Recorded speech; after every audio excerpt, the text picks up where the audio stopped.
अरे ससुरे गईलू है। हाँ। का कैलू है। अब हाँ भौजी का हम बताए तो है। कुछ बतैलू ना। अब का बताए। काहे लाज लगता का।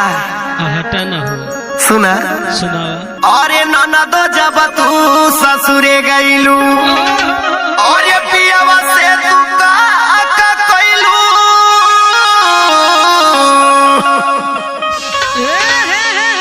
सुना हो। सुनावा भौजी। अरे ननदो जब तू ससुरे गईलू अरे पियावा से तू का कैलू। अब बोला कितना मजा पैलू बंद कोठारिया।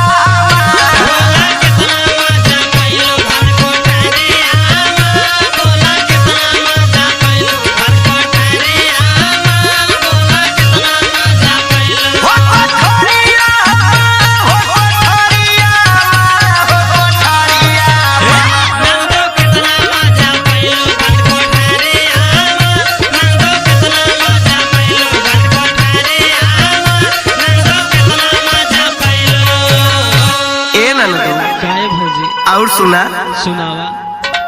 अरे पियावा जब लगवाया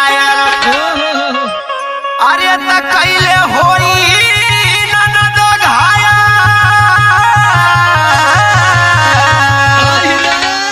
ए ननदो भौजी कुल का पूछे थे। सुना अरे पियावा जब लगवाया अरे त कैले होई ननदो घाया। मजा मरले हो ओढ़ी के चादरिया।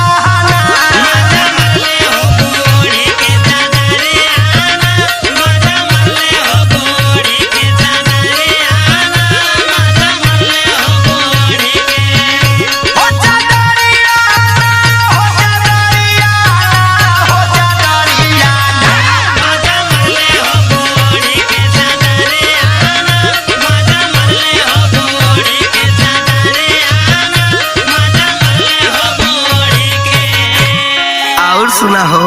ए भौजी कुल कहाँ पूछे थे। काहे ना पूछी हमार पूछे के फर्ज ना बनेला का। अच्छा। और भैया जब कैले रहना तो सब हमसे पूछत रहल है। अच्छा सुना सुनावा।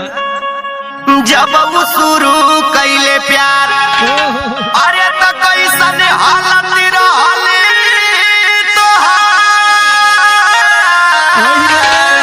ननदो हो का भौजी। सुना सुनावा। जब वो शुरू कैलस प्यार